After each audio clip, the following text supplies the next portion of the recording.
fourth graders of Otis Elementary. Welcome to your first writing lesson. This will be the first time working on this, so it's going to be a little rough. Please be patient. But I'm going to ask you questions, and I'm going to pause for you to turn and talk if your teacher wants to have that happen, or they could fast forward through that. But I'm going to talk about writing and how to make a writing community. So what does that mean, a writing community? Well, basically, it talks about why we even write. Why do we write things? We write things so that other people can read our ideas. That is what a writing community is, the writers and the readers. So as our class, we're going to be little writing communities this year. I want you to first think about what are some things that you've written in your life?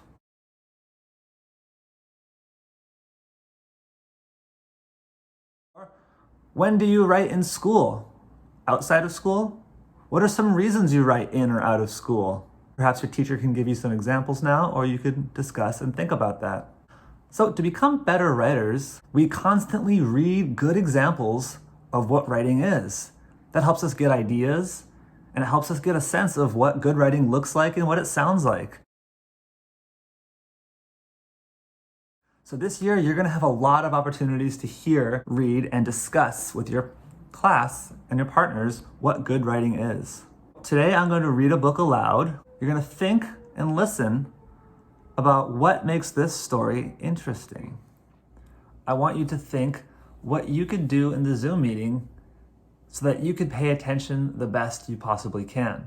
What could you do to make it go smoothly? So either talk to your teacher or think to yourself or talk to a partner right now about what you could do to take responsibility for your learning. Sylvester and the Magic Pebble by William Steig.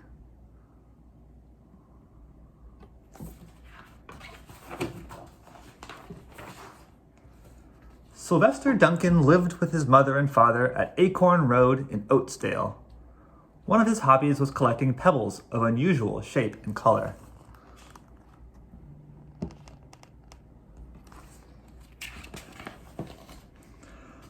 On a rainy Saturday during vacation, he found a quite extraordinary one. It was flaming red, shiny, and perfectly round, like a marble. As he was studying this remarkable pebble, he began to shiver, probably from the excitement, and the rain felt cold on his back. "I wish it would stop raining," he said. To his great surprise, the rain stopped. It didn't stop gradually, as rains usually do. It ceased. The drops vanished on the way down. The clouds disappeared. Everything was dry, and the sun was shining as if rain had never existed.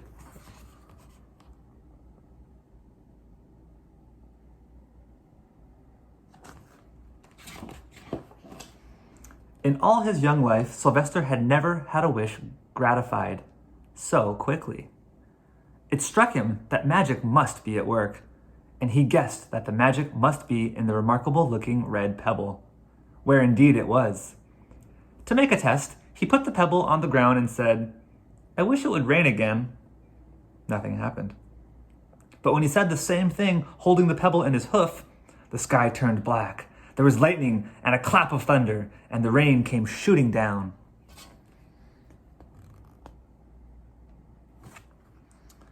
"What a lucky day this is," thought Sylvester. "From now on, I can have anything I want. My father and mother can have anything they want. My relatives, my friends, and anybody at all can have everything anybody wants." He wished the sunshine back in the sky, and he wished a wart on his left hind fetlock would disappear, and it did. And he started home, eager to amaze his father and mother with his magic pebble. He could hardly wait to see their faces. Maybe they wouldn't even believe him at first.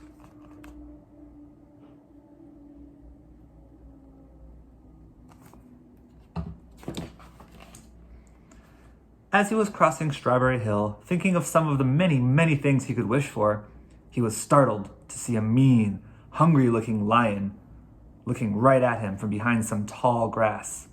He was frightened. If he hadn't been so frightened, he could have made the lion disappear, or he could have wished himself safe at home with his father and mother. He could have wished that the lion would turn into a butterfly, or a daisy, or a gnat. He could have wished many things, but he panicked, and he couldn't think carefully. I wish I were a rock, he said, and he became a rock. The lion came bounding over, sniffed the rock 100 times, walked around it, and went away confused, perplexed, puzzled, and bewildered. I saw that little donkey as clear as day. Maybe I'm going crazy, he muttered.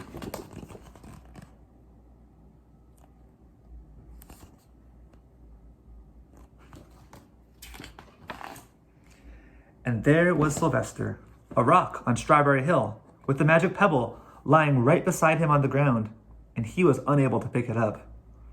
Oh, how I wish I were myself again, he thought. But nothing happened. He had to be touching the pebble to make the magic work. But there was nothing he could do about it. His thoughts began to race like mad. He was scared and worried. Being helpless, he felt helpless. He imagined all the possibilities, and he eventually realized that his only chance of becoming himself again was for someone to find the red pebble and to wish that the rock next to it would become a donkey. Someone would surely find the red pebble. It was so bright and shiny. But what on earth would make them wish that a rock were a donkey? The chance was 1 in a billion at best. Sylvester fell asleep. What else could he do? Night came with many stars.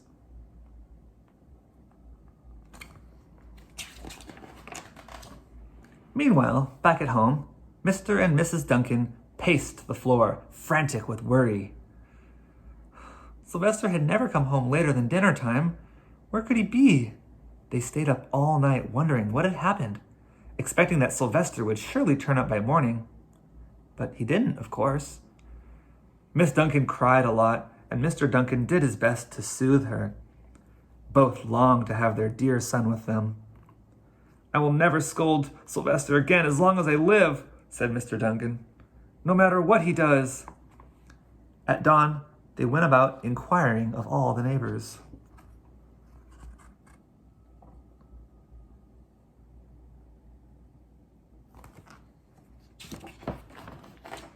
They talked to all the children, the puppies, the kittens, the colts, the piglets. No one had seen Sylvester since the day before yesterday. They went to the police.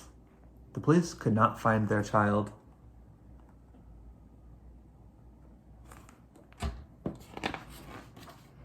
All the dogs in Oatsdale went searching for him. They sniffed behind every rock and tree and blade of grass, into every nook and gully of the neighborhood and beyond, but found not a scent of him. They sniffed the rock on Strawberry Hill, but it smelled like a rock. It didn't smell like Sylvester.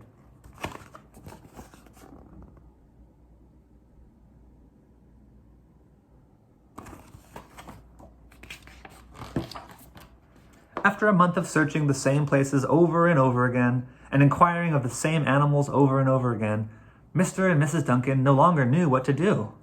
They concluded that something dreadful must have happened, and that they would probably never see their son again, though all the time he was less than a mile away.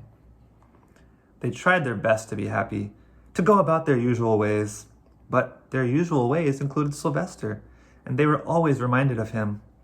They were miserable. Life had no meaning for them anymore.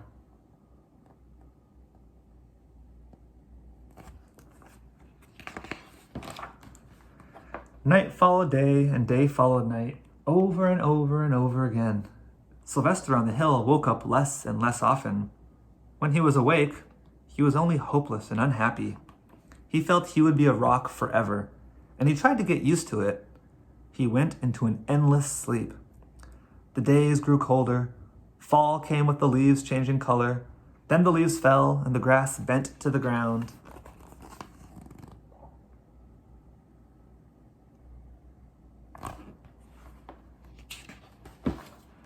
Then it was winter. The winds blew this way and that. It snowed. Mostly the animals stayed indoors, living on the food they had stored up.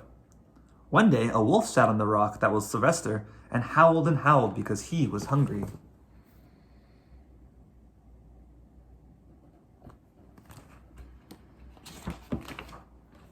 Then the snows melted. The earth warmed up in the spring sun and things budded.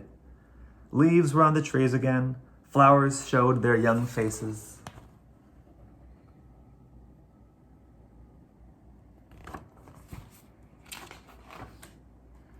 One day in May, Mr. Duncan insisted that his wife go with him on a picnic. "Let's cheer up," he said. "Let us try to live again and be happy, even though Sylvester, our angel, is no longer with us." They went to Strawberry Hill. Miss Duncan sat down on the rock. The warmth of his own mother sitting on him woke Sylvester up from his deep winter sleep. How he wanted to shout, "Mother, Father, it's me, Sylvester, I'm right here!" But he couldn't talk. He had no voice. He was stone dumb.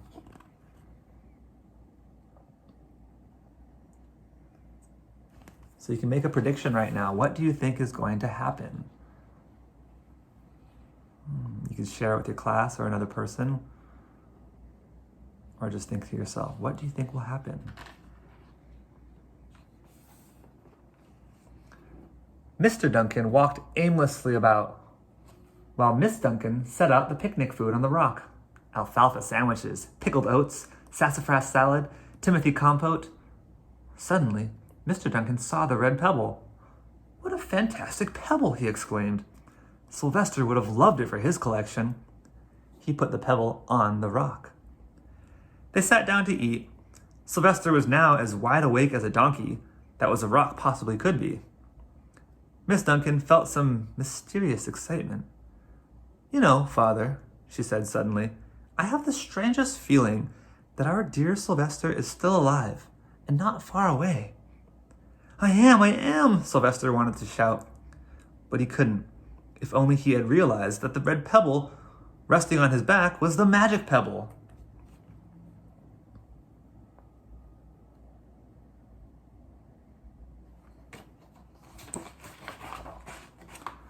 "Oh, how I wish you were here with us on this lovely May day," said Miss Duncan. Mr. Duncan looked sadly at the ground. "Don't you wish it too, Father?" she said. He looked at her as if to say, "How could you ask such a question?" Mr. and Miss Duncan looked at each other with great sorrow. "I wish I were myself again. I wish I were my real self again," thought Sylvester. And in less than an instant, he was.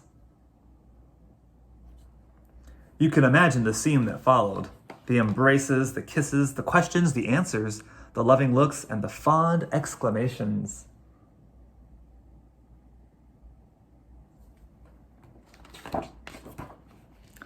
When they had eventually calmed down a bit and had gotten home, Mr. Duncan put the magic pebble in an iron safe. Someday they might want to use it, but really, for now, what more could they wish for? They had all they ever wanted. The end. So I want you all now to think about this book we just read and think about how the magic pebble makes the story such a fun story to read. If you were going to write a story about an object or a thing that had magical powers, what would that object be? It could be anything. So think for a moment, what would that object be if you were going to write a story? What magical powers would the object have? So the magical object could be a soda can, and it could make you fly, for example. So it could be anything. The magical object could be a pencil, and it could make things come to life by writing them or drawing them. So I want you to think about that. So your teacher now is going to make a list of all the ideas for magical objects that you as a class come up with. So think of your ideas, you're going to share them with your teacher, and your teacher will make a list of them and write them all down so you could all see them and get ideas from each other. So the next thing you're going to do is you're going to have a writing notebook. Hopefully you have a writing notebook with you already. If not, you could use just sheets of binder paper for now, and you can make a notebook later. So what you're going to do is you're going to have your name on the notebook, and you're going to turn to the back, and you're going to count 10 pages from the back. So 1, 2, 3, 4, 5, 6, 7, 8, 9, 10. And you're going to write at the top of that page. So you only have 10 pages till the end. So at the top of this page, you're going to write ideas for writing, or writing ideas.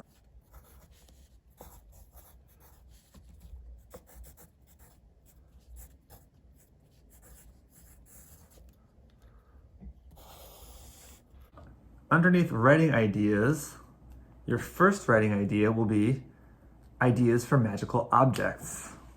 So write underneath writing ideas, a little smaller, ideas for magical objects.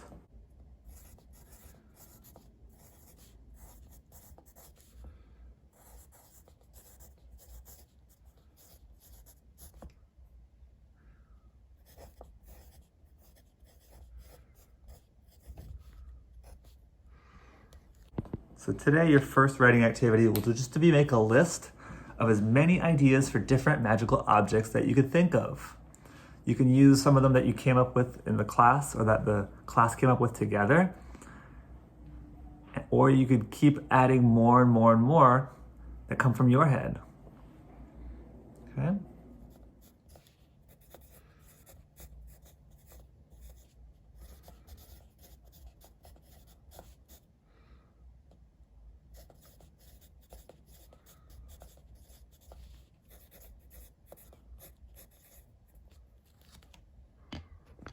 So after writing a list of ideas for magical objects, hopefully you were able to come up with at least 5, maybe even 10, as many as you could possibly think about.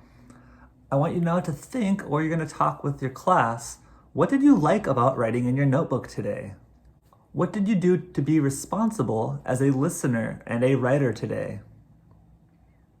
So what are some things that you did to be responsible for yourself as you listened to the story and as you wrote down on your list? I hope you had fun writing today, and this is just the very beginning. We're going to do a lot more creative writing and fun writing, and like I said earlier, we're going to hear a lot of good stories to let us know what good writing sounds like and looks like, and help us become good writers.